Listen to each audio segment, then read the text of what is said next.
Bonjour, Boumediene Ben Yahya. Bonjour. Merci d'être notre invité. Vous êtes islamologue et vous êtes fondateur du site Kalima.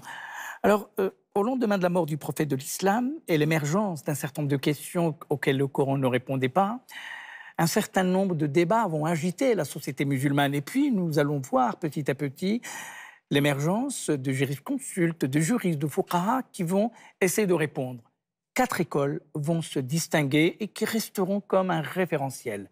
Rappelez-nous d'abord le contexte de ces débats. Alors, ces débats ont agité la société juste après la mort du prophète. Et c'est vrai que au moment où le prophète euh, transmettait la révélation, ces questions ne se posaient pas. En tout cas, pas mal de questions sociologiques ne se posaient pas.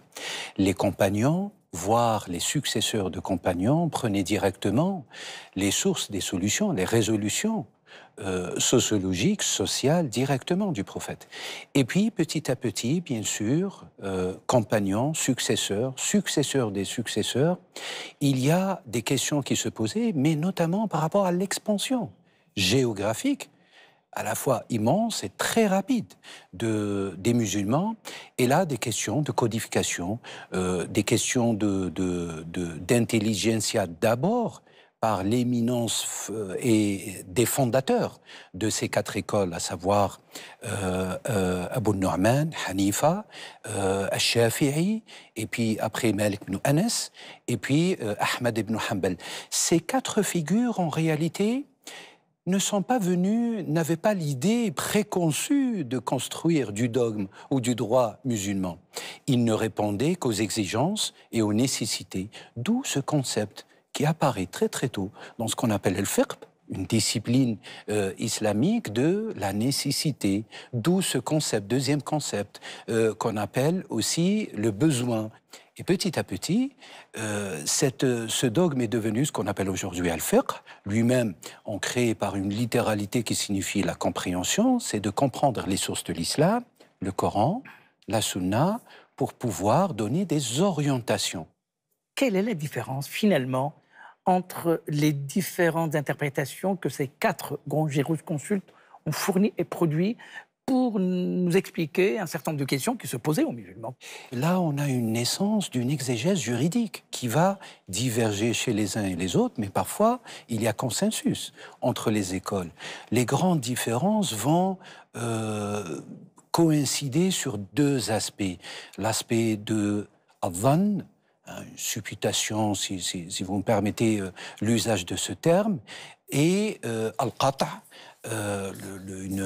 quelque chose qui est définitive, l'aspect définitif. Dans l'interprétation de la source principale, principielle de l'islam, à savoir à partir du corpus coranique. Donc c'est là où il y a divergence fondamentale entre les 4 imams, les 4 jurisconsultes, les 4 fondateurs éponymes de ces 4 grandes écoles juridiques. Mais il y a des convergences, il y a des confluences, et il y a un consensus sur les 4 fondements de la jurisconsulte elle-même et l'apport définitive des prédispositions jurisprudentielles. À savoir, première source, c'est le Coran, fondamentalement.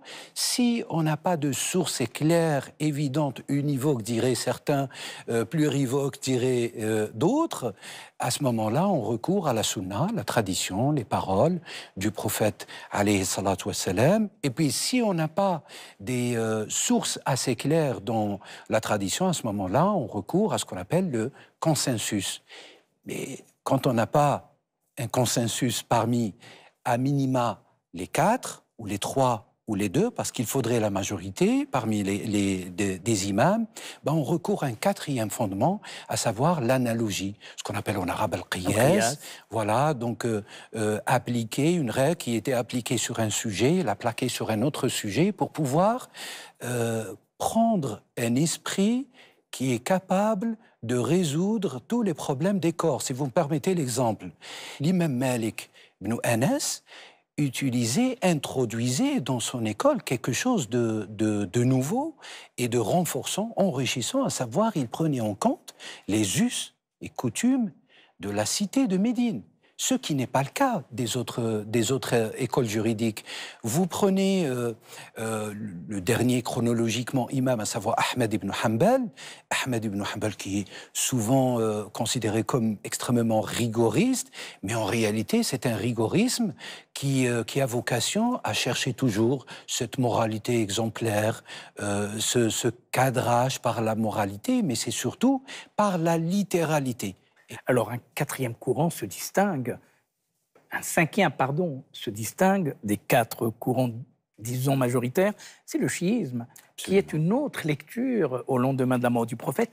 Quel lien ou quelle différence y a-t-il entre le chiisme et les quatre écoles que vous venez de citer? Alors, il y a une différence fondamentale, même si le chiisme aussi a ses propres écoles. Je citerai une école qui est majoritaire, si vous voulez, historiquement parlant, à savoir le courant du haut décimain, qui considère... L'imam, l'Ithna Ashariya, qui prend en compte, si vous voulez, la recension de 12 imams, qui sont les porteurs de la véridicité de la transmission à partir du prophète. Et c'est là où il y a une distinction fondamentale, parce que chez les chiites, ces imams ont ce qu'on appelle cette vocation d'impeccabilité, al-isma, ce qui n'est pas le même cas dans le sunnisme de manière générale, ni dans de manière plus spécifique dans les quatre écoles. Même pas chez Ibn Hazm, qui avait fondé, bien sûr, qui avait pérennisé l'école d'Ibn Daoud en Orient.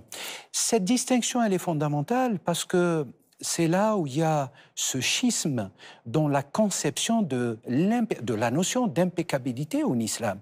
Notion attestée dans le corpus coranique, notion attestée dans le corpus prophétique, mais notion interprétée de manière différente dans les corpus des uns et des autres, en sachant que les deux courants ou les deux projections ont un corpus quelque part commun, même si les chiites se distinguent de manière définitive avec des sources totalement différentes. Merci Boumedienne Ben Yahia de nous avoir accompagnés ce matin pour nous expliquer les nuances, mais aussi les ressemblances des quatre doctrines qui ont émaillé et qui continuent à influencer l'explication et l'exégèse de la tradition islamique.